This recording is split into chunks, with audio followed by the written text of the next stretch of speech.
All right, ladies and gentlemen, today I'm going to work on this Ridgid 12-inch. It doesn't spin real free real quick. It's rusty. It's dirty. See, look at that. Just, it even smells like a plumber used it. I can tell. Trust me. So I'm going to clean this up. Probably paint it red. I'm not going to use, I'm low on truck bed liner material, so I'll just paint this red and blue. Some of this other stuff. Yeah, it don't slide out of there real good. You can see I don't know what they call that. There's a spring on the other side over there. So I got to get this out. Normally, I can get under that spring and raise. It's usually easier on these bigger ones than it is the little one. See if I can see where that clip is.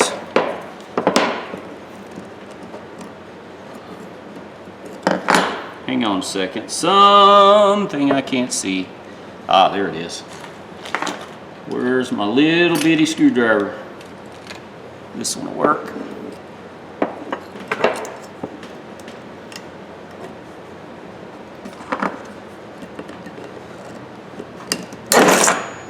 Well,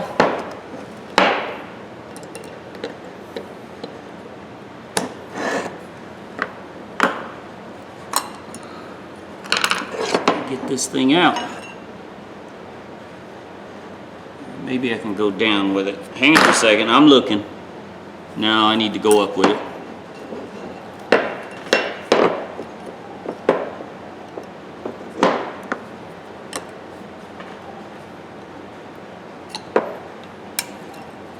Ah, I lost it. Hang on, hang on, hang on.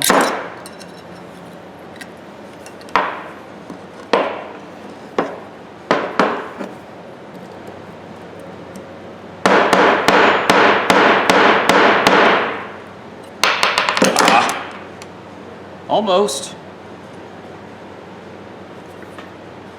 Started moving. Hold on a second. You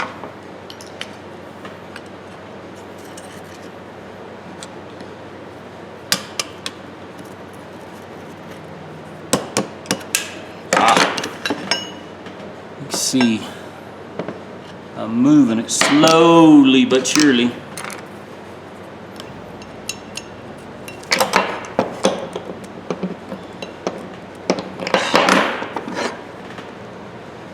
Why am I struggling so hard? I shouldn't be working this hard. It's my day off.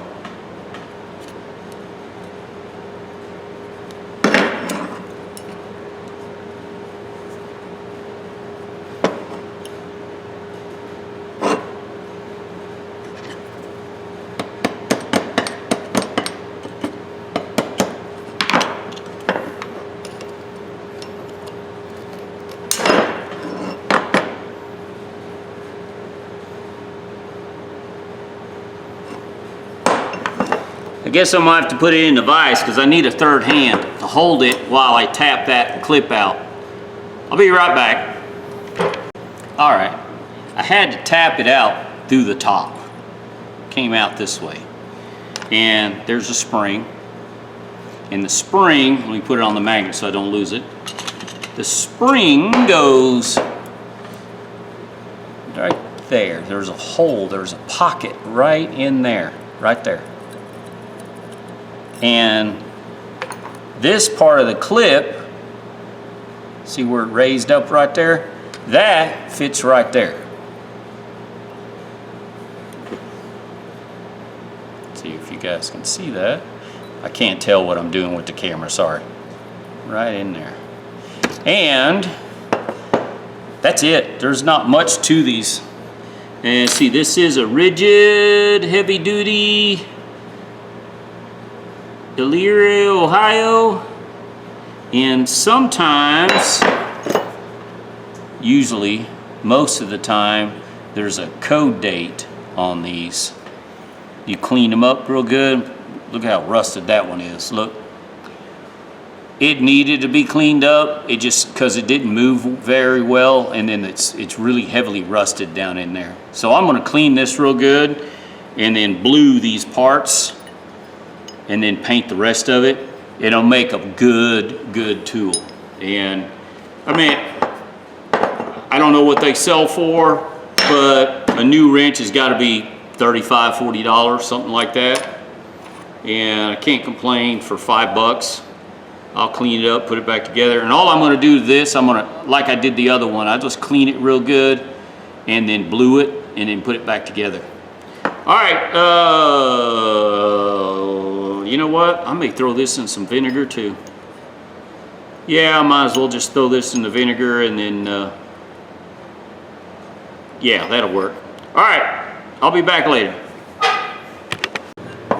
All right, ladies and gentlemen, these came out of the vinegar and I rinsed them off in baking soda and water. I should have got to them right away, but I didn't have time. I got sidetracked. Anyways, I'm gonna run them over the wire wheel, and that way I can paint them, blue them, and have me a good used tool. And I'm not going to take all the bumps and nicks off of them, because my channel is about making tools usable, not about art pieces. So, yeah, I'm just looking at this. This is going to take me about 15 minutes to wire wheel all this. Man, the rust in that one's bad. I probably should have left them in there a little longer. Oh well.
All right, ladies and gentlemen, I'm going to use the Dremel to clean a little bit more up, like inside the wheel and get down in here, clean that up. I'm just going to show you, there's a date code on these.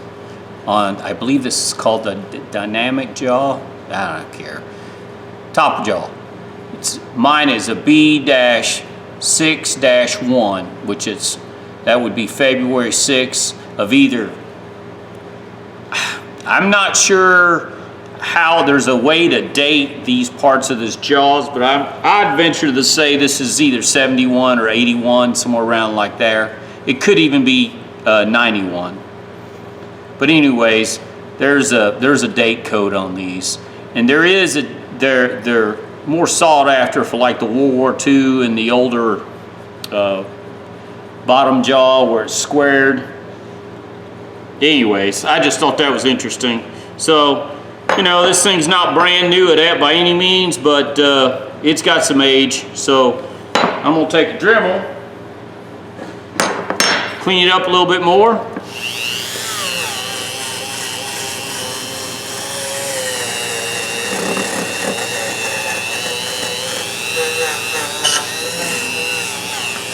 And the only reason I'm cleaning it up, just to make sure the paint sticks real good.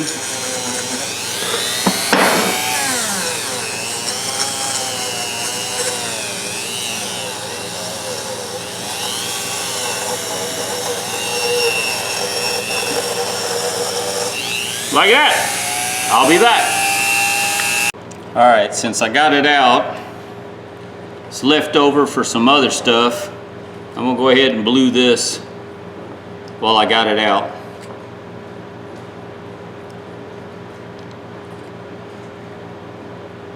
I cleaned it with some carb cleaner.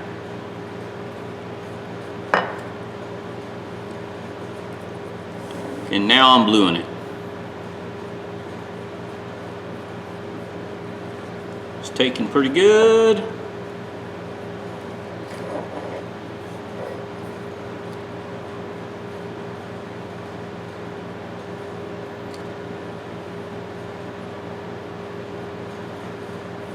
I could probably have painted this and have been all right, but they look better with the color and the blue. They just look good. I like my tools clean, look nice. Sometimes I get carried away. I don't need another 12-inch pipe wrench, but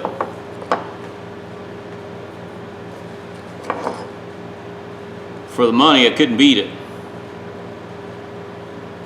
I think I got like $1 in it or less.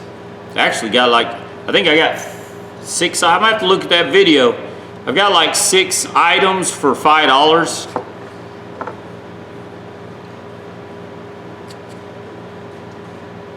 No, wait a minute, no.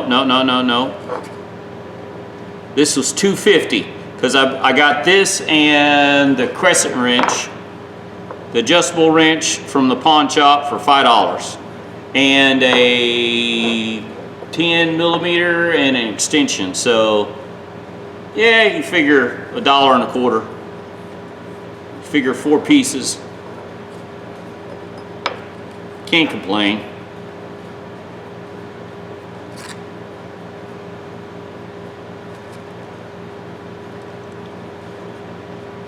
If you can buy a pipe wrench for less than $5, and if you can get close to $1, that's pretty good the way I look at it. I don't have a spare one in my toolbox, my spare toolbox at work, so I might wind up taking this one to work.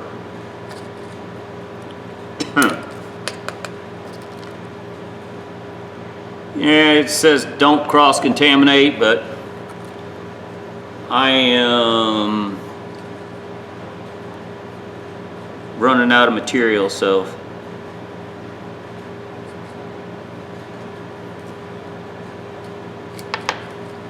make sure I got everything here. I think I did. I don't think this will blue. Well, it's turning blue. I'll use the brass brush on the little item like this.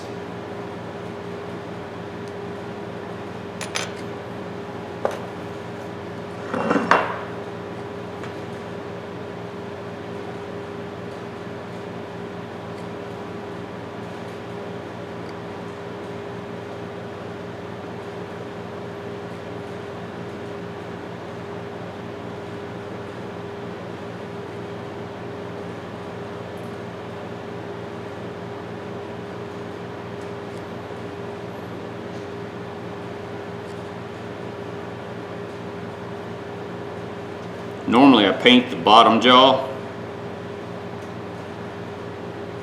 but this time I'm bluing it just for the heck of it, see what it looks like.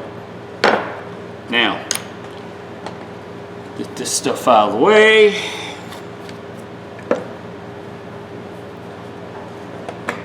That towel's got too much carburetor cleaner on it, so let's use this one. Wipe it off, let it set for 60 seconds, wipe it off. Man, this stuff turned black. Look how black that is already. Some metals, man, it turns so quick. And then some metals don't take real well. So, boy, that took. The only problem I have is the grooves. I should have got a terry cloth. Got one here, but it's not real clean.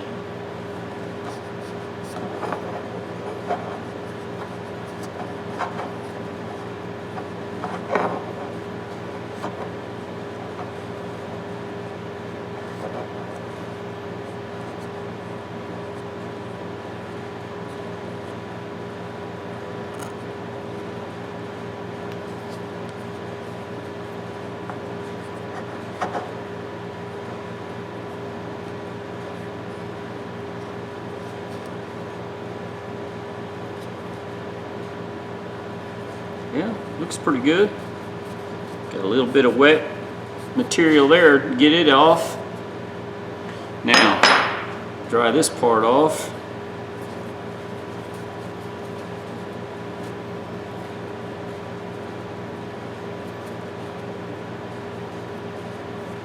Yeah, probably better with the terry cloth in here.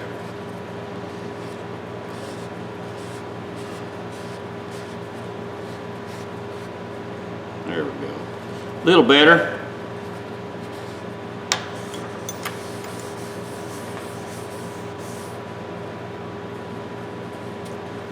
Just wipe dry and then steel wool. Nothing fancy.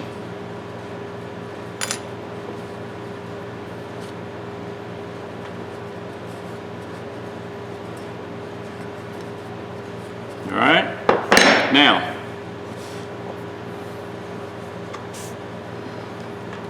steel wool.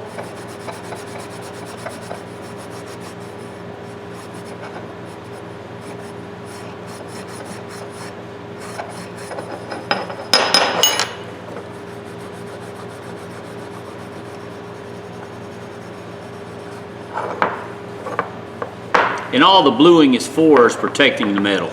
I mean, if you really wanted to, and you had a pipe wrench you just want to clean up a little bit, you can do it with a just paint. You could just sand it down, wire wheel it, and just give it a good paint job. I like the bluing just because it's easy. It's less time than painting.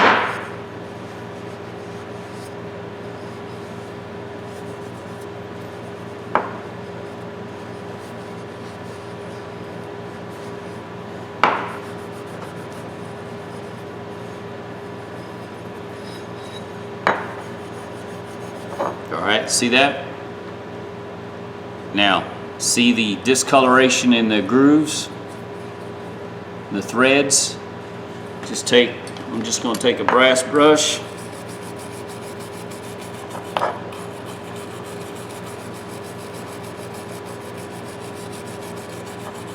Nothing fancy.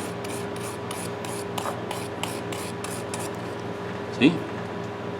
And you see the discolor, if you look real close, you can see the discoloration in there.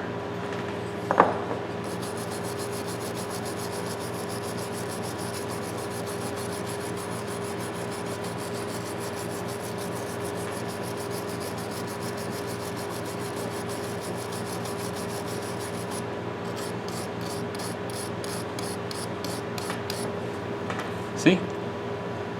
Shines it up.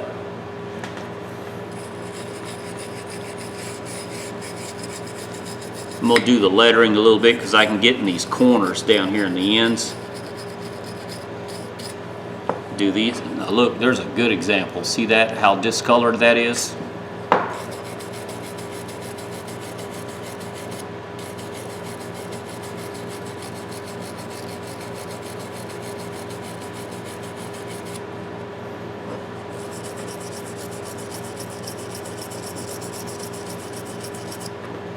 Now look, see what I mean? Not hard. I could probably brush the whole thing, it'd be just fine. See, I did that side, did this side.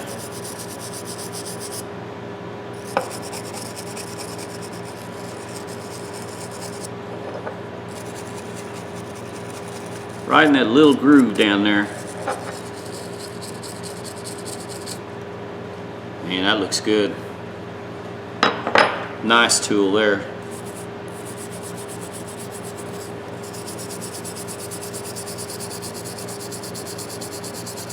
The knurling's where I'm trying to get in on this little wheel. All right, let me finish here and then see what we got. All right, ladies and gentlemen, been sitting out overnight. Gotta hurry up and get this done. I got a job due today, so time is limited. Lots to do. This wrench turned out nice though. But didn't have much invested in this. It's my $5 wrench. Now, putting this booger back together is a problem. I always have issues putting them back together. I don't know why. I am going to put a little bit of grease down in the hole where the spring resides.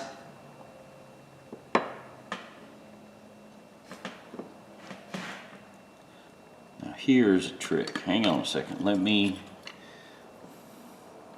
Spring goes in that little pocket. I'm trying to show you guys and watch what I'm doing here. Now, trick is to get this to slide in there, and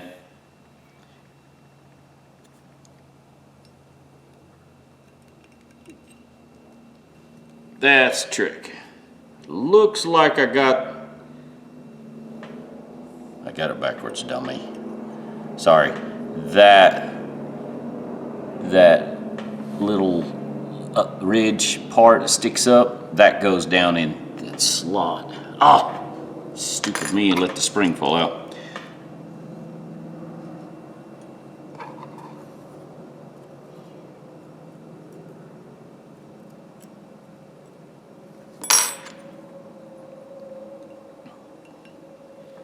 Now,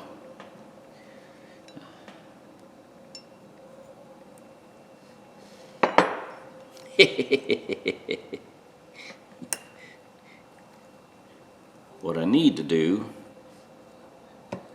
is compress the spring down. Hang on, where's my little screwdriver? Compress the spring. Keep everything together at one time. Oh well. I may have to put this in the vise, have a third hand, use the vise to hold it in place. I have really never found an easy way to put these things in. So,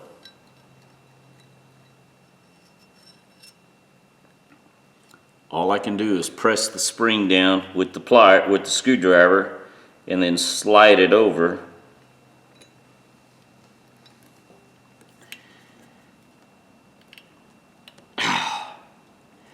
Easier said than done.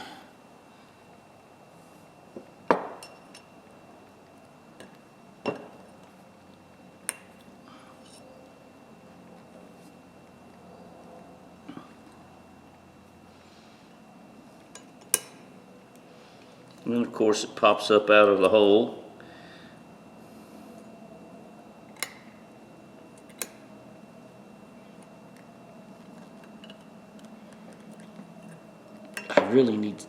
Really need someone to help me.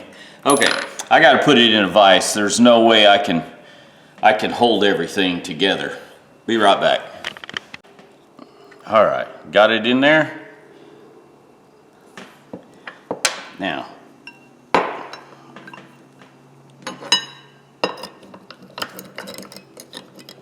come on. Oops, what am I doing wrong here? Should, there.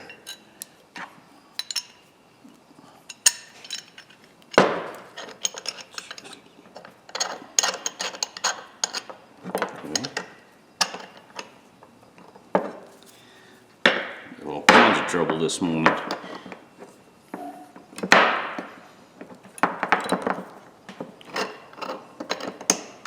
There it goes. That's what I wanted. I was trying to put the screw on crooked.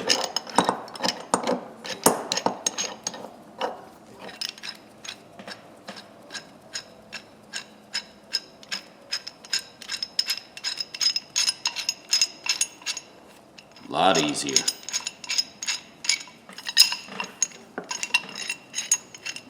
Yeah, that spins a whole lot easier.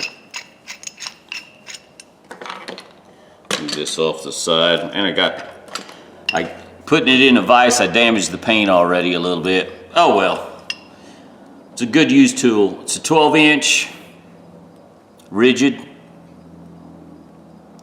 I went ahead and blued the jaws, both lower, upper, blued this. The hardest part's getting the spring and shoving that clip in there. And I found what, I should have showed on video, sorry I didn't. Stick a small flat tip screwdriver up under the spring and pressing it down, and then sliding that clip in there, and it seems to work just fine. But I think I got a piece of tape still I didn't get off. Yep, there it is. There you go. I mean, a $5 wrench. Come on. Looks like a brand new one. Now, mind you, it's not powder coated. I know the Ridgid powder coating is some of the best stuff out there. I really do like the Ridgid powder coating. I do like spraying these with truck bed liner material. It seems to work pretty good too. But this is Sunrise Red. It's pretty much the same color as a 1977 Porsche. Indian Red. I like that color. Anyways, it's a good used tool. For $5, I don't think I could go wrong. There's nothing wrong with it. 12. I don't use the 12 inches as on piping and plumbing as much as I do some of the bigger stuff, because normally I'm either working on 1/2 inch, 3/4, going to a Sloan flush valve, or going to work on a sink that's usually 1/2 inch, 3/4 plumbing. And anymore, a lot of it's PEX. But if you use something like this, it's usually going over towards the boilers where you got your steam and gas piping. And I try to stay away from that stuff as much as possible, just because that's a lot of work. For those of you guys that are pipe fitters, yeah, I feel for you, because I've done some of it, and steam lines suck. You can't work around a steam line without getting burnt. It's just that simple. All right, ladies and gentlemen, what do you think? Give me thumbs up, thumbs down. Did I do a decent job? Was it worth the time and effort for a $5 wrench? Was rusty pretty bad? Now it's not. I think it'll last my lifetime easily. All right, guys. Subscribe if you like. Bringing old junk tools back to a usable condition, and I think this is a good representation of a usable condition right here. All right, y'all have a good day.